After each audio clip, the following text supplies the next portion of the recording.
Good evening and welcome to the Politicket Podcast. Today I have my guest host with me, Ryan Wilcox, and it's a pleasure to have Robb Bishop with us.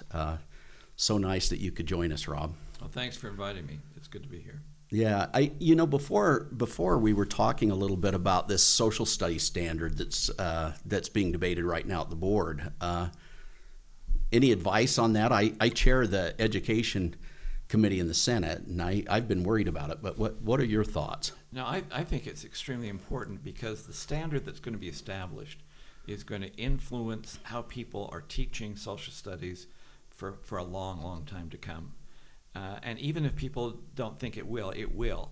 And it's one of those things that most parents don't understand what they are doing at the state board level, and I don't think legislators are either. And yet the legislators will actually spend as much time dealing with education issues in your committees as the state board will when they meet together. And you have a great deal of responsibility as one of the links between the state board as well as the citizens. And as much as the state board would like to do it, there's not that many of them. You got 15 of them. You got far more people in the legislature, and you cover and represent the entire state, which is one of the reasons why I hope the legislature is definitely involved in how those standards are going to be organized, especially as they're going into social studies right now. So that's one of those things that we've heard about for years as far as the tension between, how much influence the legislature should have in education policy versus the state board. I think almost every session I'll get, a series of emails from different people, why is the legislature even talking about this? And the reality is we talk about it because our constituents demand it, right? They insist that we are involved in education policy.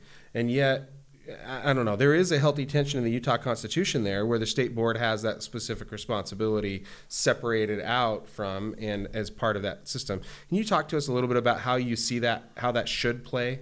How should that work? Well, there are three different players in here, and sometimes people like to forget who they are. Yeah. But there is a state board. There's also local boards. Yeah. And the tension between local boards and state boards as to who really is the one that's supposed to establish the criteria and the policies of a local area. Yeah. When I was in the legislature, that was one of the issues we always, in fact, there was quite a bit of effort just to do away with the state board and let local boards have that kind of control over education. But then you add the legislature in there, and I'm sorry, you fund education. Yeah. That is a specific role. And it's important as to how much you tax people that goes to education. So the legislature has a significant role. You have a constitutional role in making sure that's part of the process, and you have the interface with local citizens that's even better than what a board can do. So I love that you brought up the local boards because that gets so lost, much like, we just went through a municipal election cycle, and we're talking about how many people voted. Our return rates on voting participation was much higher last year in the 2020 cycle than it was in the recent municipal races, right? A lot of people, same thing with the local school board, they just don't watch that. They're not aware of what's happening, but they certainly see the headlines when the state does something on a larger scale, even down to each school's community board. How would you, if you had a magic wand, what would you do to strengthen that local voice or encourage people to participate at that local level? I wish I had one. When I was teaching school, I insisted that my students in my government classes had to attend 2 school board meetings. Not because they're really entertaining, they're not. Right. But I kept telling them at some point in your life, you are going to want to interface with your local board on a school issue. I at least want you to know where the door is to go into the meeting and what the process is going to be like. Okay. Yeah, we see there being a lot of tension there now. I mean, our own Attorney General, nationwide, basically, called parents domestic terrorists and what they're doing in local school boards. And I think with COVID and everything, parents have awakened, and they're very concerned about what's going on in the schools. So, what suggestion would you give them? No, well, first of all, you said the important thing. The schools belong to the parents. The kids belong to the parents. And there too often is this arrogant idea that the parents should not be involved in the decisions that are going on and what's taking in the classrooms. That's the exact opposite approach. If you want public education to be better, and to be able to move in a direction, you've got to equate that education has got to be willing to meet the needs and desires of parents. And so when Justice Garlick, or I'm sorry, that's why I'm glad I don't call him Justice Garlick. Yeah, Merrick Garland. Garland. Yeah, garlic's a better word. Oh dear. Garland. Yeah. What he said was atrocious, and that's why I'm glad he was not put on the Supreme Court. Yeah. But the idea is you have to give the preponderance of support to parents. Parents have to be involved in the equation. And if schools are not adjusting to the desire of their parents, you're missing the entire point of an education. You're missing the entire point of a school. What we should be doing is, and this is where you as policymakers can come in line, not just the funding, but the policy of giving greater say, greater opportunity for parents to have a say in how their schools are going to be performing and the direction they go. Well, that was a key part of the election that was just held in Virginia, right? Terry McAuliffe came out and said, basically parents have no role. Like, we need to be able to do whatever we need to do, whatever we decide from up here on high on the hill with your kids. And that didn't play super well in Virginia. My guess it wouldn't play in other places around the country. But with you have a unique experience, taught for 23 years at Box Elder, right? 5 years at Ben Lomond High School. So this is not like a casual, some of my friends that were teachers taught for 2 or 3 years, and that's not the same level of experience as what you have in our classrooms. So how did you see that playing out? And maybe this is a historical comparison. How did that play out early in your career when you were active in your teaching role versus what does that look like now? And what can we do to rebalance that? Well, things evolved from when I started to when I ended. Yeah. And it's much different now because now I care more about my pension, which, by the way, my teacher's pension is better than my congressional pension. So thank you for that. But the concept is how can you make reforms into the education system that frees the system up, the public education system up, to be responsive to parents. And I think there's some structural ways you do that. But there are a lot of people out there who will say parents are wrong. Parents should not be involved in it. I mean, you saw all the video from that science teacher in Lehigh that basically says, go back and tell your parents they're stupid. Yeah. There's that concept that's out there, and we have to get away from that. And we have to get to the fact that schools should be responsive to the parents because it's their kids that are there, and they become the true stakeholders. And the more flexibility we can give schools, which I think right now there is more flexibility that schools can do now in their programming and their responses than they had when I was teaching. So I think the state's moving a little bit more in that direction, but parents need to be involved in that. When you're talking about the state board now coming up with the new guidelines for social studies, starting I think with K through 6 right now, parents need to know what those are, and there is not an easy avenue for parents to be informed on that. And then those of you who sit on education committees in the legislature, you need to be advocates to making sure that happens and that information gets out to parents in a way before it's actually implemented. Before they go into the public comment period, you guys and the parents need to become involved in what they are actually saying in those standards. Well, in the interim education committee, we have a group together doing a committee bill, and Lincoln Fillmore is running that effort, and that's really about transparency in education, making sure that parents actually know what's happening in the classroom. And I've been working quite a while on this critical race theory bill, and some of that process is a little bit frustrating.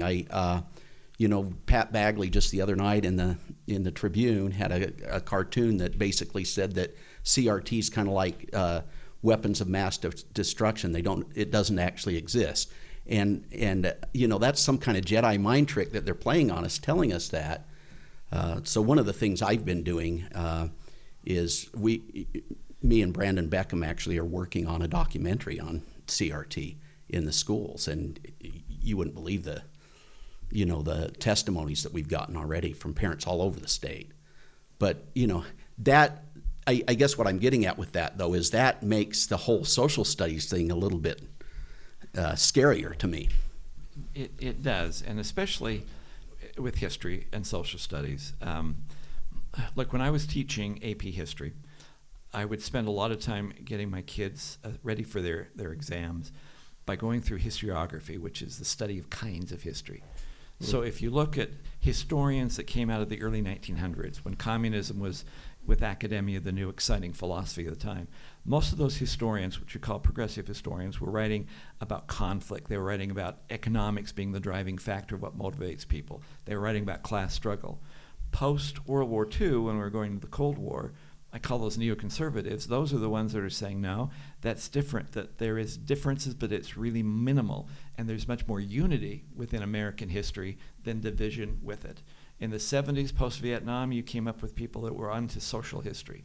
If there is truly CRT as viewing history through the prism of race, well, that's a natural progression with the way we look at history.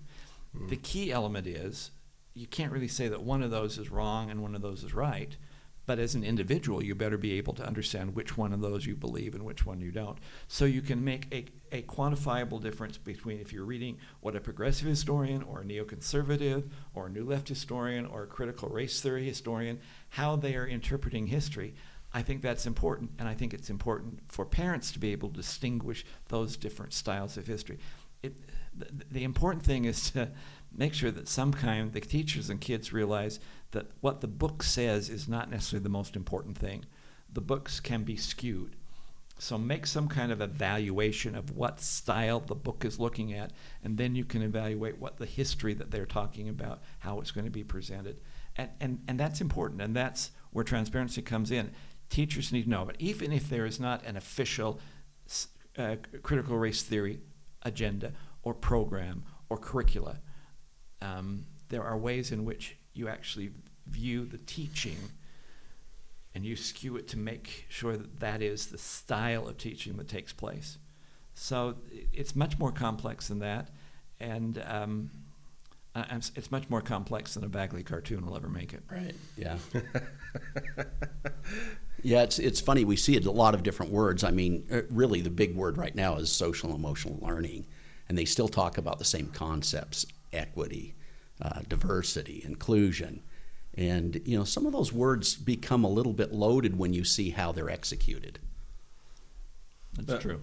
Yeah, well, social emotional learning, that doesn't sound like anything that would, raise a concern. It doesn't, right? For the average person that hears it, like, well, yeah, I want my kids to learn how to interact socially or emotionally, be emotionally competent. So it goes beyond just what you hear about on the news and speaks to the importance of what you were saying of the parents being involved in that discussion, so they understand what is really being talked about in their classroom. So it isn't just the YouTube video that gets accidentally leaked before they start paying attention. And I want kids to be socially and emotionally right. balanced. Of course we do. Right. Yeah. And I want them to be activists in some way. Yeah. But not at the expense of at least understanding the fundamental basis of how the government was organized and why it was organized in the way it was, and how the interface between checks and balances and federalism was designed to protect individual liberty. If that is given short shrift, then kids are really being mistaught in the public schools. So do the activism stuff, but make sure that the foundation is also taught.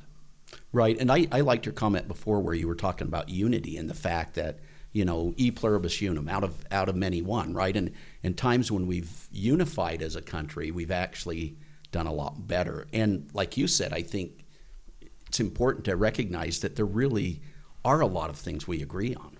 Yeah.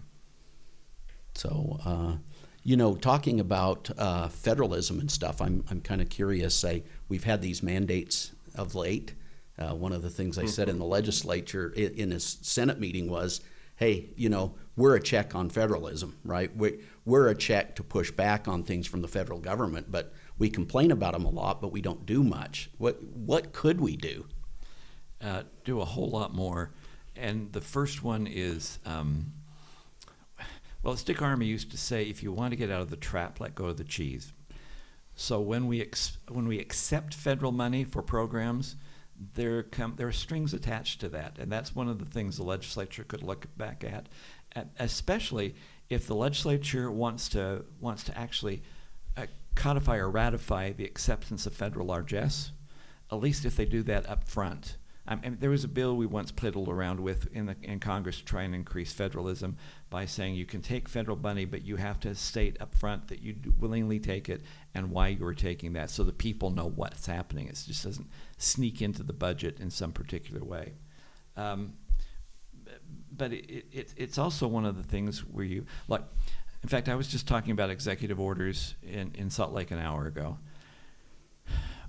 We have come to an excess of executive orders.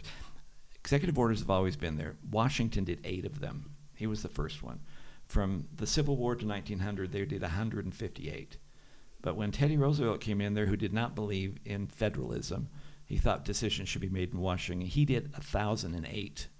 And then Woodrow Wilson did 1,800. And Franklin Delano Roosevelt did 3,700 of them.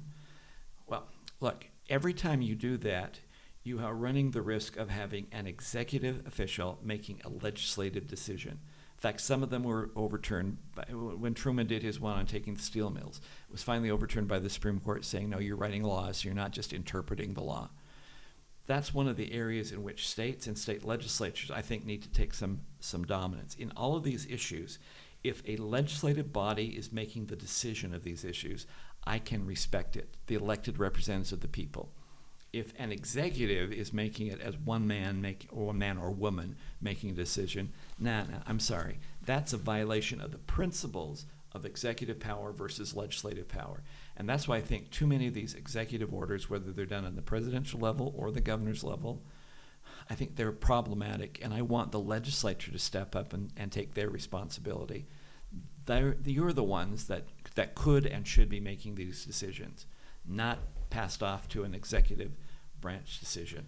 That to me is important. Yeah, I know there's a lot of frustration over the federal lands issues, and you of anybody is very familiar with those issues. And what's kind of frustrating is this back and forth we're having now. They shrink the size of bears' ears, then they grow it, and now Biden's got a new one out to expand it yet again. But even just the frustration about that changing all the time is bad. But seems like they just want to lock up all the natural resources in those lands. And that's one of the problems where I blame Congress for executive orders, and that Congress gave the president the power in the Antiquities Act to make those decisions. They never expected it to be abused as it has been with the last 4 presidents. But I blame Congress for doing that. And when Congress writes laws that are vague, you open the opportunity of any given president to use an executive order to redefine it. Congress has got to make specific orders, but that's where I hope the legislature can stand up. If you move into those areas where it's vague and unclear and make it clear, that becomes the standard for the state of Utah. And let's face it, whatever mandate you want to have, if the legislature were to mandate masks that I have to wear them 24 hours a day, I can respect that. That's a legislative responsibility from someone elected by the people. If a bureaucrat or a governor makes that mandate to me, that's not their responsibility. That they're supposed to administer a law. You guys make the law. And I can respect it if you guys make the law. I can respect it if a city council makes the law or Congress makes the law, not if it comes from an administrative entity or an agency. So, right now we've been completely inundated with emails in the last few weeks asking for a special session to somehow combat the vaccine mandate. Right, the Biden administration released the OSHA rule yesterday. Anyone with a federal contract got a letter published in the Federal Register on September 9th. So we've known that this was coming. This is part of that. And yet I can't help but go back to what you said earlier and compare that to my first year in the legislature in 2009. So right after, we hadn't realized in 2008 really that we were in the recession yet. It was there. It was real. When we got in January 2009, we were told immediately we had to cut the budget 18% across the board. We had to start there. And what we found is when we dug into our committee work, that there were so many tentacles tied in with federal funding that to cut 18%, we were actually cutting 45%. And could we really run the agencies of the state government because if we cut anything here, then then there were some matches, all sorts of things were tied into that. The folks that are upset about companies here in Utah who are really have no choice are what they really don't understand, I think, in large part, is how integrated that federal funding is. So you're talking about healthcare space, and frankly, we're up here in northern Utah. We're the home of Field Air Force Base, is easily the largest employer here in the north region of the state. And every single one of those federal contractors got the same letter, right? Got the same instructions. Are we really going to put all those guys out of business? If you follow the letter of the executive order, yeah, you are. And not just that agency, but anyone who subcontracts with that has to do it. Anyone who delivers the mail to somebody who subcontracts could now be specifically tied into it. It is huge. Now, I was in the legislature too, and I get it. This is one of those fundamental decisions people should have and kids should learn when you're talking about government.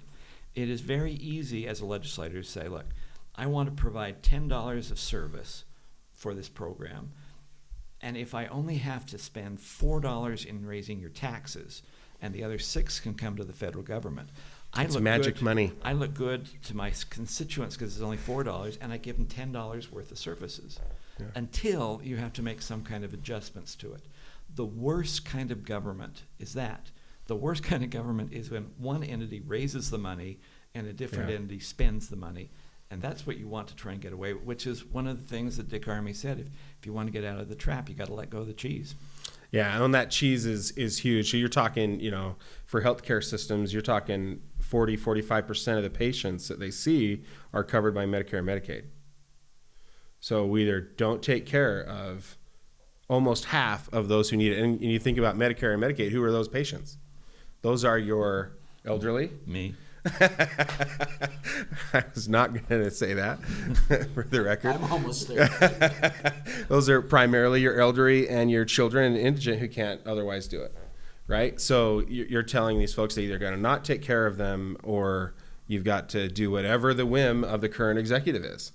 And that's really the violation is, yes, I think it lies with the executive. It resides with those who decide to enforce their will upon the rest of us. But it also lies on us because we've hung on to that cheese for so long. We were so excited about funding this and that and expanding Medicaid and Medicare and these programs that make us beholden to what somebody else decides in D.C. rather than the line of our doctor, our physician, and our family. That's a truism, and that's one of the problems that people have to come with, which they have to come to grips. That the source of the funding. Let's face it, Medicare is a great program, but it is not financially feasible. No. There are going to be problems with it in the future, especially as the population here ages, and it becomes much more expensive.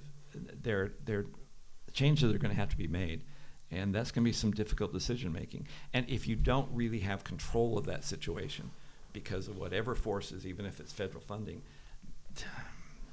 that's going to be a difficult decision somebody has to make at some time in the future, and that's why I'm glad that I'm old and retired and sitting on the swing yelling at kids walking by my front yard.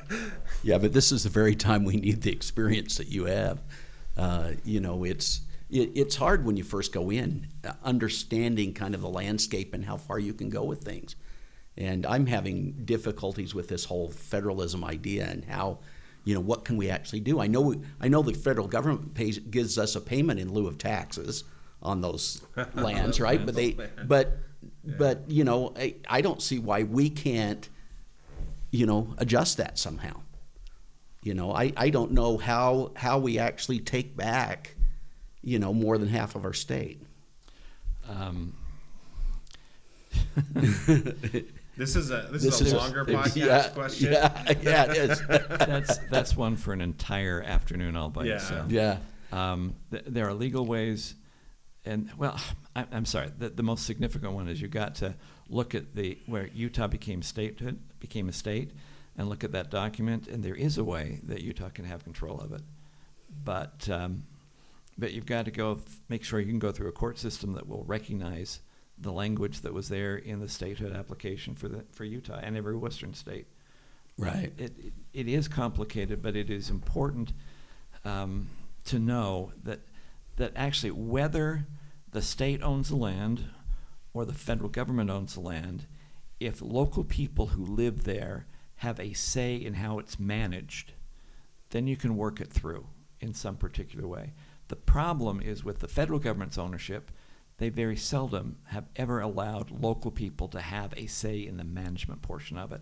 And that's where everything falls apart. And that's where everyone gets frustrated and disgusted with the entire thing.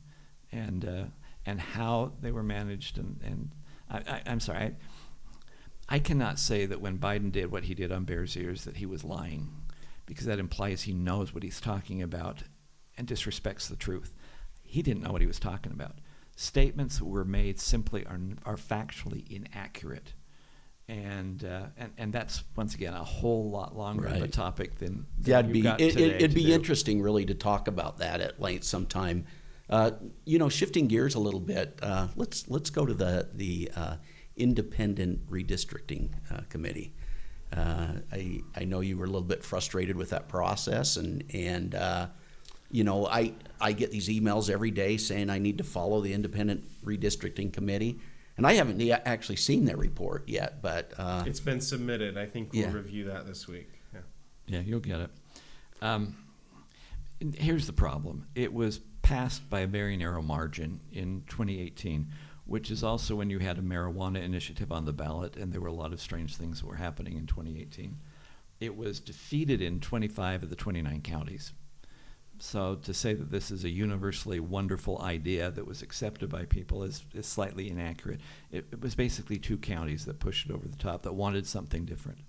And it was basically a special interest group of elitist concepts that wanted something different. Here's my problem with the independent commission and why I said it was structurally bad, because the people that are on it are great people.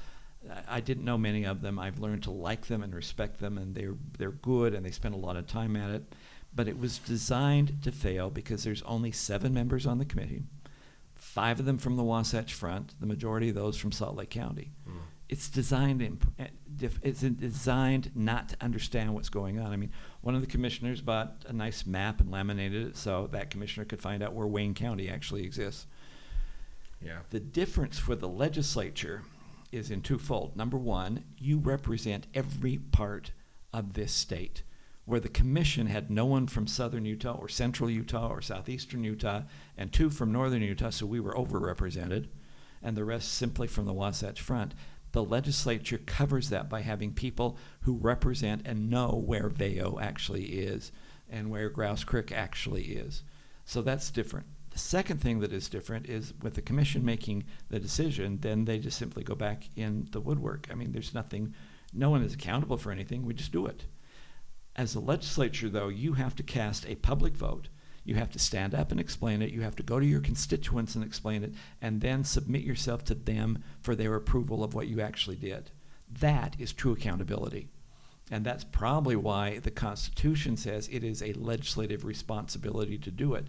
And if you want to have advisory commissions or any other kinds of commissions, that's fine. But just realize they're advisory, they may be skewed, and it's not nearly as the idea of being able to understand the entire state just doesn't exist because it's so much smaller than what you guys are.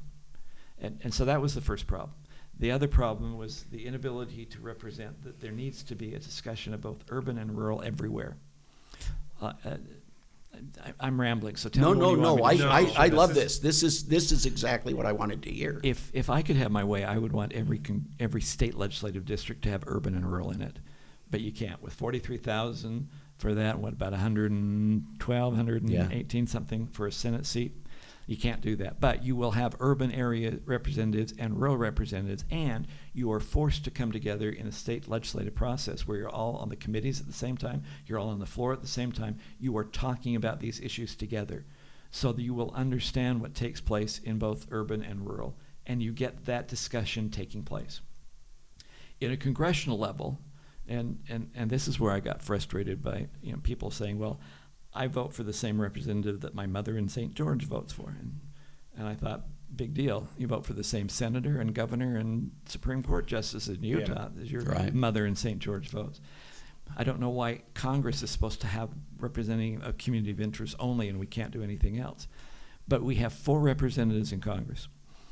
It is imperative, if Utah has any kind of clout, to have 4 who understand urban issues and understand rural issues, so they vote as a team with 4. If indeed you decide to design a system where there are 2 urban and 2 rural, you have basically the clash and you end up with nobody speaking for the state of Utah. For the congressional representation, having somebody that represents both urban and rural in every one of those districts is essential if Utah is going to be successful in Congress, just because of the way it works. And you can't do that if you don't ever have to go down there and do it. If you just have a representative from Salt Lake, which, by the way, is the county with the least amount of federal land.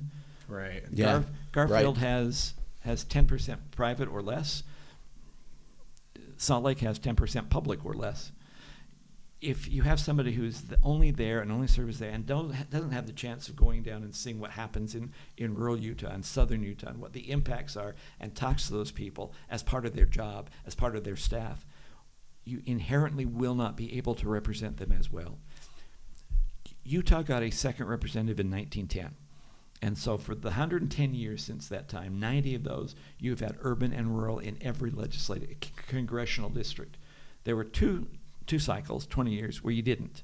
And that's where there was all sorts of problems when there was a basic division amongst our delegation between urban and rural issues, and why in 2000 the legislature specifically went back to the idea of having urban and rural together, because it's important in the way Utah is represented in Washington. Now, I know there's a lot of people that don't want to hear that and they don't like it, but they usually have a partisan bent on why they don't like that. Well, I don't care. That's how it functions. Well, you know what's interesting about that is these letters I'm getting from people, they say, well, we don't want a partisan fight. We like this independent idea.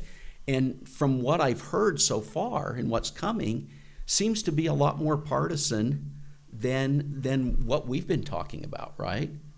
So it's interesting how perception is molded. And the commission did not use any data, political data, and for that I commend them. Some of the private citizens who sent maps to us that were adopted by the commission did use partisan data, and that's how they came up with it, which surprised me. I didn't realize that was going on. What I was frustrated with is the idea that it's so important to have urban and rural in every congressional district, so you have a united delegation working for the good of the entire state back in Washington, was basically being ignored by them. And even though the Independent Commission was not using partisanship data, it didn't take a rocket scientist to look at some of those districts and say, well, someone used partisan data. Huh? You know that that's going to result in 1 Democrat and 3 Republicans in every election from here on in. I'm sorry, that was part of it. So, and that's why I resigned before we actually picked that vote, because I didn't want to sound like I was just a sore loser. Right.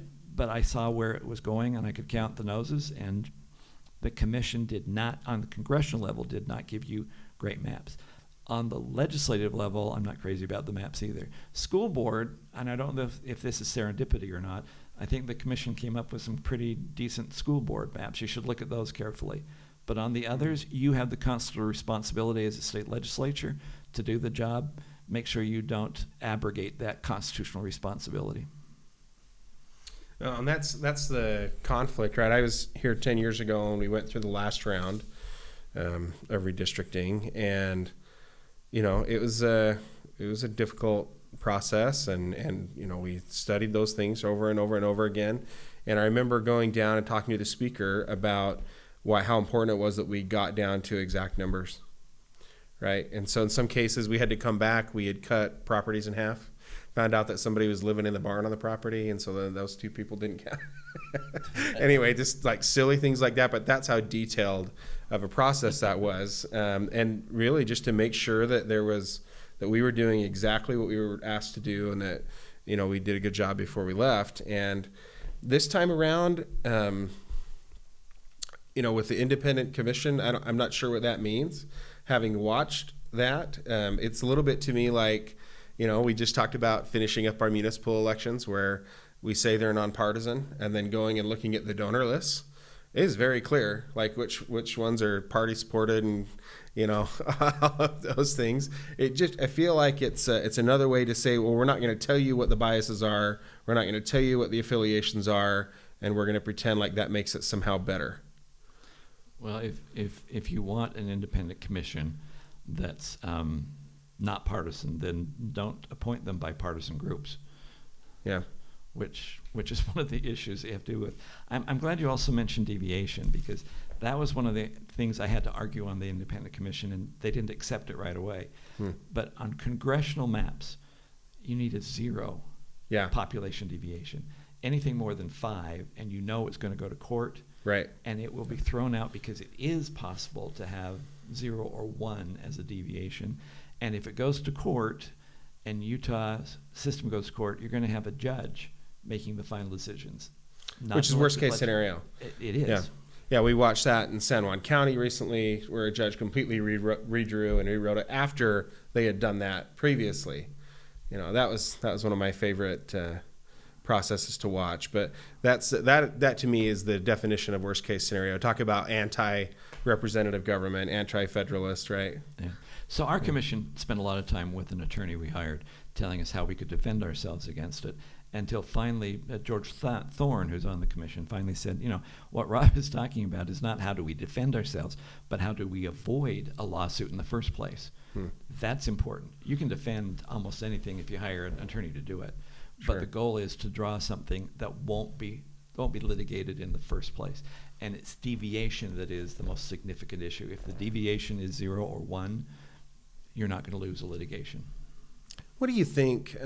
What do you think constituents care about the most with redistricting? What did you hear? What was the most common thing you heard with your meetings? You always want your group to be together so you can be the majority of the group. Okay. And I don't care what. That's what you heard mostly. So if you're in Vernal, I assume you had one of the meetings out in Vernal. What did you hear there? Roosevelt. But yeah. Roosevelt. Okay. It was the same one. Roosevelt, or Duchesne County, as you remember from 2010, that's where the buckle was. So they're divided, I think, into 3 state legislative districts. They wanted to be one. And I get it. But everyone wants to be one, and there's got to be a buckle somewhere, and that's where you're going to have to make some kind Well, of the conflict decision. between getting down to 1, right, Yes. and trying to get that deviation down. And I think most people recognize that. What was difficult for I think the commission to realize is some of the animosities that are out there between areas. Mm-hmm. They had no clue about them, and Yeah. they were very surprised when they heard them, and it applies on the Wasatch Front as well. Sure. Yeah, very much so. Selling the idea that northern Utah, wants to be represented by someone in Salt Lake is a struggle in many of our districts, for example. Unless you don't know about it, and then unless you don't know about it, you don't care. But, yeah. But I recognize the same thing. I'm in a county that has, about 60,000 people. Yeah. That's enough for like 1.5, 1.6 seats. So having one for Box Elder is important. But for that 0.6 people, are you going to put them with Weber County or Cache County? You don't really have a whole lot of options. Yeah. And are you going to put it in a way that there can be actually like 2 people eventually elected from Box Elder? Or is it always going to be given to somebody else? Those are always the frustrations that you have, which is why I'm happy the legislature is going to have to discuss that with every section of the state represented, and that didn't happen with the commission. That was part of my frustration with the commission.